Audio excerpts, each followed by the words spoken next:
বাংলাদেশি পণ্যের উপর মার্কিন প্রেসিডেন্ট ডোনাল্ড ট্রাম্প যে অতিরিক্ত শুল্ক আরোপ করেছেন তা থেকে মুক্তি পেতে যুক্তরাষ্ট্রকে প্যাকেজ প্রস্তাব দেওয়া হবে বলে জানিয়েছেন অর্থ উপদেষ্টা ডক্টর সালাউদ্দিন আহমেদ।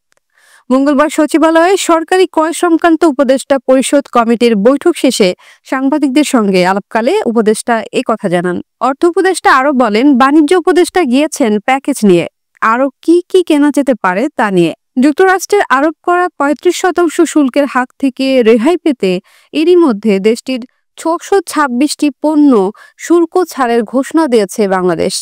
যুক্তরাষ্ট্রের সঙ্গে বাণিজ্য ঘাটতি কমিয়ে আনতে টিসিবির গম ও সয়াবিন তেল কেনার সিদ্ধান্ত নিয়েছে অন্তর্বর্তী সরকার। এছাড়া যুক্তরাষ্ট্র থেকে বেসরকারি খাতে তুলা আমদানি বাড়ানোর উদ্যোগ নেওয়া হয়েছে। এছাড়াও মার্কিন উড়োজাহাজ নির্মাতা প্রতিষ্ঠান বোয়িংয়ের কাছ থেকে ২৫টি উড়োজাহাজ কেনার ঘোষণাও দেওয়া হয়েছে বাংলাদেশের পক্ষ থেকে।